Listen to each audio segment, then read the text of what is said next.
Setiap orang yang melakukan hidup bersama sebagai suami istri di luar perkawinan dipidana dengan pidana penjara paling lama 6 bulan.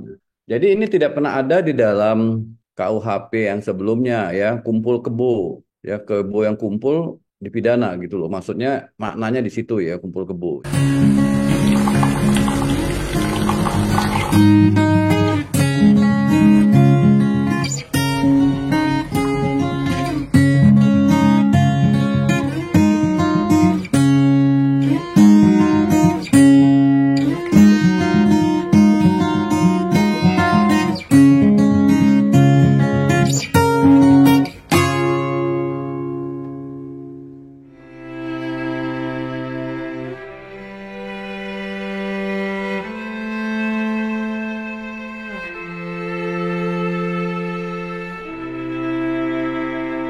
Selamat kepada Lektor Parijal. Terima kasih pada Mat telah menerbitkan bukunya.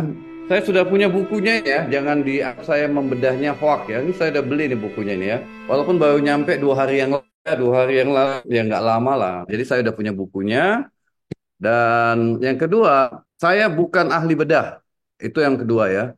Saya memang dokter, tetapi bukan dokter umum. Kalau dibilang bedah buku kan itu sampai ke dalam-dalamnya ya. Jadi saya mungkin hanya bisa diulas buku itu YouTube saya. Jadi teman-teman yang hadir di acara ini, jangan lupa untuk subscribe. Di dalam YouTube saya itu ada ulas nanti lihat.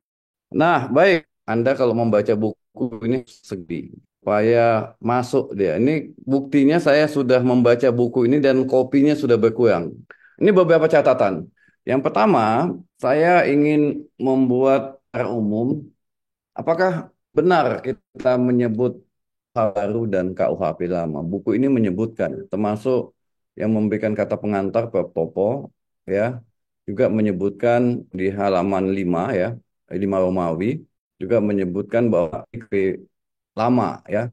Walaupun dia memberikan catatan KUHP garis miring KUHP WPS. Lalu ada KUHP. KUHP baru tentu maksudnya adalah Undang-Undang Nomor 1 Tahun 2023. KUHP lama itu berarti kalau saya punya buku yang 5 tahun yang lalu berarti lama ya. Berarti yang lama masih kita pakai, yang baru kan belum kita pakai, gitulah. Kita beli baju Lebaran pakai pada saat Lebaran, ya. Ini kan dua-duanya yang satu masih kita pakai, apakah kita pakai KUHP lama berlaku saat ini, yang baru akan berlaku Januari 2026. Jadi soal terminologi ini kok saya kurang pas ya. Jadi terminologi pas ya si putus voting aja kita apa yang pas sehingga itu bisa jadi masukan bagi edisi revisi apa sih yang paling pas. Saya tidak pakai istilah KUHP lama KUHP baru ya. KUHP Undang-Undang Nomor 1 Tahun 2023 itu sebagai KUHP nasional. Berarti KUHP lama dia tidak menyebut apa. Apakah maksudnya kolonial ya? Jadi nggak selama karena ada beberapa pasal yang sudah dilakukan judicial review di dalam KUHP Undang-Undang 1 tahun 46. KUHP lama, KUHP baru itu bisa kita sebut kita dapatkan di dalam buku ini. Termasuk juga pada subjudul ya perbandingan KUHP baru dan KUHP lama. Di dalam perbandingan ini ya, terminologi itu muncul. Jadi pertanyaannya apa yang paling pas ya? Makanya saya sebutkan ini istilah yang paling pas itu peserta yang buat usulan. Kementerian Hukum dan istilah yang KUHP lama, KUHP baru, saya juga tidak menemukan itu. Ya, kalau nanti dalam buku nyebut apa ya istilahnya, saya juga nggak tahu. Nanti belum atau Badan Pembinaan Hukum Nasional nyebutnya istilahnya apa? Sehingga kita juga ya bagi masyarakat awam KUHP lama mudah ya bagi masyarakat awam, tapi bagi masyarakatku apakah pas istilah itu KUHP baru? Jadi ini yang bagiannya agak mengganggu minum kopi saya kemarin. Ada istilah KUHP lama dan KUHP. Tadi saya membandingkannya kok kurang pas ya. Apa usulannya? Saya belum punya usulan. Mungkin itu beberapa hari untuk merenung ya, untuk punya usulan yang pas ya. Namanya pengulas. Kalau pengulasnya suka kasar, tapi tidak kasih solusi. Orang main bola pasti salah, tapi dia disuruh main bola belum tentu benar kan? Itu komentator ya. Nah, isi. Ini yang mau saya tanyakan juga, atau bukan saya tanyakan, ini mungkin juga penting untuk direfleksikan. Sebetulnya buku ini untuk siapa? Sehingga arah perbandingannya nanti itu lebih lebih pas ya arahnya, lebih enak. Kalau untuk mahasiswa hukum, benar, buku ini sederhana. Tapi untuk jangka panjang, untuk apa kami buka masa lalu? Kami pengen lihat masa sekarang dan masa depan, katanya kan. Karena perbuatan itu terjadi. Jadi nggak perlu lagi lihat-lihat yang masa lalu itu, nggak pakai lagi. Aduh, penegak juga buku ini sayang, ya nggak beli, ya. Tapi bagi penegak hukum yang sedang sekolah S2, S3, ya mungkin iyalah dia perlu tahu ya. Tapi lihat aja nanti kau untuk apa Pak sebelah kiri nggak kami pakai katanya. Yang kami lihat saat ini dan masa depan. Tuh. Jadi untuk siapa buku ini? Sehingga substansi buku ini menurut saya jika akan digunakan lebih holistik, lebih luas, maka ada kalau memang untuk mahasiswa pas menurut saya ya. Jadi yang mahasiswa di kelas di dalam ruangan ini memang wajib beli buku ini. Kenapa? Bisa masa transisi masa sekarang dan masa depan. Apalagi nanti mahasiswa S2, S3 atau penegak hukum yang sedang mengikuti pendidikan juga mempelajari dua aspek ini, yang saat ini dan yang akan datang. Yang berlaku saat ini dan yang akan datang perlu diprint. Kita yang dosen-dosen ini menghadapi mahasiswa sekarang, tapi nanti kan tamatnya mereka udah nggak pakai KUHP yang White Book Panstabrah itu. Yang mereka pakai adalah Undang-Undang 1 tahun 2023. Nah, sehingga tergantung kepada kebutuhannya. Kalau memang kebutuhannya lebih holistik kepada penegak hukum, kepada dosen, kepada praktisi hukum, maka perbandingannya lebih holistik menurut saya. Ada aspek-aspek yang harus dibandingkan. Ada misalnya sehingga pembaca yang mendapatkan newcomer ya, artinya newcomer itu memang belum pernah belajar hukum bisa mendapatkan sesuatu yang baru. Bagi pembicara expert, nah karena itu perlu ada bagian-bagian misalnya tentang sejarah pembentukan KUHP WPS, kemudian ideologi yang dianut WPS, sejarah pembentukan KUHP Undang-Undang 1 2023 dan ideologi yang dianut KUHP 2023, kira-kira ada bagian-bagian itu yang dikembangkan sehingga pemerintah untuk bisa mendalami. Memang akhirnya menjadi batu usulan saya. Ada chapter-chapter tertentu yang bisa diulas juga, ya ditulis terkait dengan KUHP ini. Juga dari sisi isi ada bagian-bagian yang kosong menurut saya. Ini mengganggu mata ketika membaca. Misalnya ya contoh pasal 14, pemufakatan jahat. Di kolom KUHP lama kan kosong. Mau diisi kayak apa, kayak kenapa nggak ada di dalam KUHP lama pemufakatan jahat itu. Mahasiswa kita nggak bingung, malah dia ngechat chat GPT. Kenapa ya pasal 14 kenapa KUHP lama tidak pakai perkataan jahat gitu ya. Paling tidak ada narasi singkat lah menurut saya yang kosong-kosong ini meskipun tidak terlalu panjang ya. Dan tidak ke chat GPT untuk mencari jawabannya. Gitu kira-kira. Jadi perlu yang kosong-kosong tadi itu yang memang tidak ada di dalam KUHP yang lama, perlu dijelaskan kenapa itu tidak ada di dalam KUHP lama. Meskipun tidak terlalu panjang ya. Misalnya soal pertanggungjawaban pidana ya. Kan di dalam KUHP yang baru itu diulas ya. KUHP lama kan tidak menjelaskan itu soal pertanggungjawaban pidana. Yang ada hanya tindak pidana. Kira-kira kenapa KUHP yang versi White Book Panstabrah itu tidak memasukkan itu gitu. Meskipun ada, tetapi paling tidak kolom di dalam KUHP yang lama itu White Book Panstabrah itu ada penjelasan singkat. Usulan saya terkait dengan the future of this book ya after revision. Hopefully we can enjoy the new version of this book or new penal code. Yang pertama ini soal tafsir atau interpretasi. Selain menggunakan tafsir yang ada di dalam penjelasan tafsir otentik ya. Ini tadi tuh ini berkaitan dengan komentar saya yang sebelumnya. Untuk siapakah buku ini? Kalau untuk saya, nah ini dulu ini ya tafsir atau interpretasi untuk saya ya. Apalagi yang teman-teman yang akan jadi ahli pengadilan kan.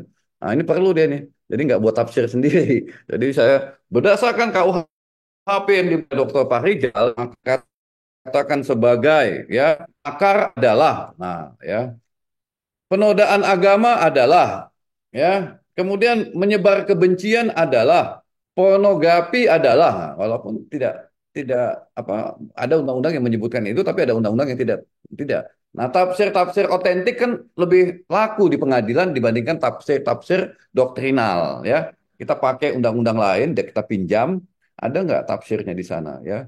Penodaan agama nggak ada tafsir resminya. Apa ya kira-kira yang kita pakai gitu loh. Sehingga kita punya arah yang sama gitu memberikan paling nggak ada rujukan lah daripada orang lain yang nggak jelas atau ChatGPT membuat rujukan tentang penodaan agama kan nggak benar juga ya. Walaupun mahasiswa senang dengan ChatGPT, ujian kalau mereka disuruh buka laptop mereka happy ending katanya kan karena bisa menjawab dengan benar.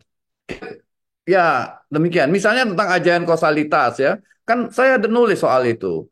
Ya, bahkan saya nulis ada dua buku lagi ya. Buku pertama dan buku kedua. Ini bukan promosi ya. Saya hanya menampilkan cover buku saya ya, bukan promosi. Tapi yang jelas dalam KUHP kita yang ini nggak ada definisi ajaran kausalitas. Parah nggak? Saya nulis ajaran kausalitas 4 tahun, nggak ada definisinya. Nah, paling tidak bisa merujuk ke, kan tentu kita senang juga kalau buku kita dijelaskan apa itu ajaran kosak karena memang ada referensinya gitu. Nah, demikian juga beberapa putusan pengadilan terkait dengan penerapan KUHP Undang-Undang 1 tahun 46. Beberapa putusan yang sudah memberikan definisi. Ini saya khawatir ketika diberlakukan Undang-Undang 2 Januari 2026, Undang-Undang 1 tahun 2023, seolah-olah tidak ada jurisprudensi yang bisa dipakai sebagai rujukan. Seolah-olah. Kenapa? Karena new, benar-benar baru. Padahal ada beberapa pasal yang masih bukan berkaitan, memang sama, cuma normanya ada mengalami perubahan, tapi esensi pasal itu sama. Misalnya pembunuhan 338 di dalam KUHP yang 123 kan letaknya beda ya. Tapi kan bisa dipakai, atau pembunuhan berencana yang ribut soal Sambo misalnya kan, itu kan juga ada tafsir apa yang dimaksud dengan berencana. Nah seolah-olah, oh ini kan KUHP baru, kita nggak bisa dong pakai putusan yang lama memberikan tafsir jurisprudensi terhadap makna berencana itu apa, walaupun ada kasus-kasus yang baru gitu. Jadi kasus-kasus yang menggunakan Undang-Undang 1 tahun 46 itu bisa juga dipakai ya, yang tentu yang menimbulkan perdebatan, yang bisa juga dikatakan bahwa ini jurisprudensi loh, yang masih relevan meskipun Undang-Undang 6 tidak berlaku, ya, tetapi bisa dipakai jurisprudensinya untuk pasal tertentu yang diperdebatkan di pengadilan yang terjadi tahun 2026, 2027, 2028, 2029 dan seterusnya. Jadi jangan ada kalau kita sih udah paham itu, tapi jangan sampai ada misalnya polisi, jaksa mungkin juga nggak ada karena ada Pak Narenda kan cerdas orangnya kan, mungkin juga nggak ada. Tapi penyidik kemungkinan, oh itu kan undang-undang lama, nggak bisa dong dijadikan rujukan untuk memberikan tafsir terhadap satu perbuatan yang menggunakan norma Undang-Undang 1 tahun 2023. Nah, ini juga pasti akan ada perdebatan di pengadilan soal ini. Ya kita yang orang hukum yang senang berdebat tentu nggak ada masalah perdebatan, ya. Tapi itu juga perlu di remind di dalam buku ini supaya oh bisa loh kita menggunakan tafsir terhadap putusan yang menggunakan Undang-Undang 1 tahun 46. Nah, tadi udah disebutkan oleh Dr. Farijal ya, eh, MK ya, beberapa tafsir ya, Mahkamah Konstitusi terhadap pasal-pasal di dalam Undang-Undang 1 tahun 46. Nah, apakah itu bisa kita tarik lagi ya sehingga tidak perlu lagi ada judicial review terhadap pasal tersebut yang ada di dalam KUHP sebelumnya yang pernah di judicial review orang HTN pasti bilang nggak bisa aja kan normanya undang-undangnya beda katanya, nggak ada salahnya kami judicial review kata orang HTN yang banyak mendominasi Mahkamah Konstitusi. Padahal di Mahkamah Konstitusi itu banyak yang pasal-pasal KUHP yang di judicial review, tetapi malah nggak ada profesor hukum pidana yang ada di sana. Kayaknya Pak Rizal yang akan datang perlulah duduk di Mahkamah Konstitusi ini ya, supaya agak warnanya nggak hanya HTN gitu loh. Warnanya harus ada orang pidana di dalamnya itu, supaya cara berpikirnya itu, bukan saya nyatakan cara berpikir orang-orang Mahkamah Konstitusi itu salah, tidak. Tetapi yang di judicial review banyak pasal-pasal dalam KUH pidana, sehingga perlu ada warna hakim MK yang memang backgroundnya pidana. Bukan saya mau mencalonkan diri ya jadi hakim MK, enggak. Saya jadi dosen aja udah senang dan jadi YouTuber. Nah, Yang ketiga, versi digital. Ini anak-anak sekarang nggak suka membaca. Saya yakin dosen-dosen itu capek memotivasi mahasiswa untuk baca. Membaca sebentar, larinya ke HP. Membaca sebentar, larinya ke medsos, IG, TikTok. Nah, karena itu perlu ada versi audio visual dan versi video yang kita sebut dengan versi digital. Sehingga orang, mahasiswa kita, denger aja bisa dapat KUHP, nonton dapat KUHP, ya. Dan itu sekarang ini trennya maunya pendek-pendek gitu loh. Pendek, pindah ke segmen berikutnya, pendek, pindah ke segmen berikutnya dengan cepat gitu loh. Jadi sehingga mereka bisa scroll ya, oh ini bagian ini yang mau dipahami, bagian ini. Jadi jempolnya yang lebih cerdas dibandingkan otaknya, ya. Jadi karena itu perlu dipertimbangkan oleh penerbit untuk versi digital dalam bentuk audio dan dalam bentuk video supaya mudah dipahami sambil nyetir, sambil minum kopi atau apa, bisa mendengar tanpa harus membaca. Jadi semua indera kita dimanfaatkan untuk mendalamin, nggak hanya mata kan, jadi kuping kita juga bisa dimanfaatkan untuk mendalamin sebuah KUHP. Dan yang terakhir, tafsir tafsir tertentu ini menurut saya. Jadi tafsir-tafsir tertentu KUHP kita terlalu tebal, perlu ada penulis-penulis ya membuat tafsir tertentu misalnya tentang kejahatan korporasi yang ada dalam KUHP. Bagaimana sih pasal-pasalnya, contoh-contohnya, penerapannya, kasus-kasusnya, perbandingan dengan negara lain. Ini juga bisa jadi modal untuk nulis buku ya. Saya kalau udah pensiun jadi dosen nanti mau buat inilah buku-buku ini lebih banyak di rumah nulis ya. Dan yang terakhir, nah ini saya memamerkan beberapa buku yang diterbitkan di luar negeri ya. Jadi ada the penal code a commentary, ada juga the penal code sebuah interpretasi. Jadi yang jadinya model KUHP-nya itu memang dikomentarin oleh si penulis, ya, diinterpretasikan pasal-pasalnya. Jadi tidak ke KUHP yang lama, tapi KUHP yang berlaku saat ini, ya. Dikomentarinya dengan contoh-contoh putusan segala macam. Mungkin ini jadi satu agenda ke depan yang bisa dibuat oleh CLI. Mungkin gerombolan hukum pidana, ahli-ahli hukum pidana bisa kita pertemukan untuk menulis ini. Karena nulisnya satu orang nggak mungkin juga, capek, ya. Sehingga nanti bisa diterbitkan dan saya yakin buku ini akan bestseller. Seperti yang saya tampilkan ini, bestseller. Ini cetakan yang ke-15 sudah. Jadi ini saya bestseller. Nah, ini juga beberapa yang lain ya yang saya temukan ya dalam bentuk artikel-artikel pendek yang terbit di jurnal. Setelah buku itu terbit, dibuatkan artikel ya, paper internasional ya banyak. Jadi sebetulnya mahasiswa S3 nggak usah pusing membuat paper. Interpretasi aja bagian-bagian tertentu. Nanti kami pakai untuk diterbitkan di buku dan kami citasi. Gitu loh. Kami citasi ya interpretasi tertentu di dalam KUHP dikaitkan dengan contoh-contoh putusan, dikaitkan dengan tafsir Mahkamah Konstitusi, ada wawancara mendalam, jadilah dari sebuah artikel internasional dan terbit dan bisa jadi doktor. Terima kasih. Assalamualaikum warahmatullahi wabarakatuh. Jangan lupa ini adalah media sosial saya. Anda bisa follow, join, dan subscribe. Ya, mungkin singkat aja ya. Saya mau tampilkan mungkin PPT saya ya tentang beberapa pertanyaan yang kemungkinan pertama ini ya, pasal kontroversi yang ditanyakan ke saya. Kemungkinan ada dua pasal. Pasal kontroversi pertama, yang sebelumnya waktu penyusunan juga ada kontroversi, kohabitasi. Kohabitasi itu diatur dalam pasal 412. Setiap orang yang melakukan hidup bersama sebagai suami istri di luar perkawinan dipidana dengan pidana penjara paling lama 6 bulan. Atau pidana denda paling banyak kategori 2. Terhadap tindak pidana sebagaimana dimaksud pada ayat 1 tidak dilakukan penuntutan kecuali nah ini di aduan ya. Jadi ini tidak pernah ada di dalam KUHP yang sebelumnya ya, kumpul kebo. Ya, kebo yang kumpul dipidana gitu loh. Maksudnya maknanya di situ ya, kumpul kebo. Jadi kohabitasi ini memang pasal-pasal yang sebelumnya memang jadi kontroversi, ketika akan diterapkan juga akan kontroversi ya. Benarkah penegak hukum paham soal delik aduan, siapa yang mengadu dan segala macam ya. Masyarakat kalau mengadu nggak juga ditindak, apa akan terjadi gitu kan? Karena yang mengadu itu ada batasan juga, nggak sembarang orang yang bisa mengadu. Nanti kalau polisi nggak bertindak, masyarakat mengadu, ya kan, bahwa di situ ada orang yang hidup bersama, tidak pasangan suami istri, kok nggak ditangkap Pak polisi? Nunggu dulu, ada batasan dalam KUHP yang boleh mengadu siapa aja. Nah, menurut saya itu juga. Kemudian orang yang mengaku dirinya punya ilmu santet 252, ya. Jadi membuktikan bahwa dia punya ilmu santet, lalu menyampaikan ke publik di depan umum bahwa saya punya ilmu santet, itu bisa dipidana juga. Cuman membuktikan dari pengakuan itu apakah sudah cukup ya? Pengakuan bahwa dia punya ilmu santet menjadi dasar bagi penegak hukum untuk melakukan proses hukum. Lalu di pengadilan bagaimana jaksa menuntut dan membuktikan dan segala macam dan segala macam. Jadi dua pasal ini mungkin secara material enak dibuat ya, secara formil sulit dibuktikan. Akan ada konflik horizontal atau vertikal antara masyarakat dengan penegak hukum nantinya ya, sehingga ini harus dikelirkan.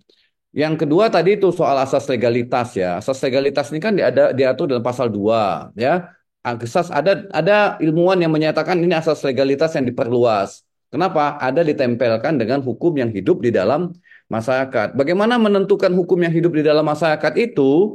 Ternyata kalau kita bahas pasal 2 ayat 3 itu ditentukan dalam PP. Lah kan jadinya nggak hidup lagi dia.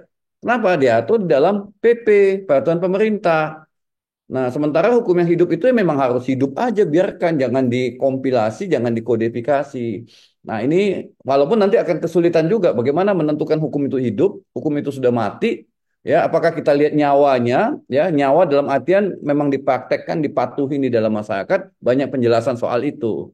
Jadi ini juga akan menimbulkan persoalan yang kontroversi. Karena ada batasannya di pasal 2 ayat 3. Nah, penjelasan-penjelasannya juga ada. Lalu tindak pidana khusus ya, coba saya rangkum. Itu ada di bab 35, tindak pidana khusus ya. Tindak pidana khusus yang diatur di dalam bab 35 ini mulai dari pasal 598 ya sampai dengan 611, nanti membacanya juga ke 613, ke peralihan bahwa ketentuan pidana yang ada dalam undang-undang pidana di luar KUHP harus menyesuaikan dengan yang ada di dalam KUHP, ketentuan pidananya ya, ketentuan pidananya. Tapi unsur-unsur pidananya pasti kita akan tunduk dan patuh dengan apa yang disebut dengan Dr. Narenda, Kajati DKI. Ya harus asas, tunduk lagi kepada asas. Dan tindak pidana khusus yang ada di dalam bab 35 ini, hanya ada 4 tindak pidana khusus. Apa itu? HAM, teroris, korupsi, dan TPPU. Lalu yang lain, ya, yang menjadi bidang saya misalnya yang berbau-bau seks, tindak pidana seksual, ya TPKS, ya 12/2022, nggak ada disebut di sini. Berarti 100% mengadopsi 12/2022. Tapi kenapa hanya ada 4, ya, yang disebutkan di dalam bab 35, ya, itu tanyalah ke DPR. Tanya juga ke penyusun kenapa cuma 4? Apakah ini hanya barang contoh, ya contoh barang ya, seperti yang ada di online ini contoh aja loh. Kita sebutkan hanya 4. Padahal tindak pidana khusus, tindak pidana yang lainnya kan banyak itu di luar. Walaupun memang tidak dicantumkan sebagai tindak pidana khusus. Jadi dalam KUHP kita ada dicantumkan sebagai tindak pidana khusus di dalam bab khusus, ada juga tersebar dalam pasal-pasal lain ya. Tindak pidana perdagangan orang ada di pasal-pasal lain, tapi tidak dicantumkan dalam pidana khusus. Jadi barangkali itu, terima kasih. Ini waktunya untuk makan siang kayaknya ya.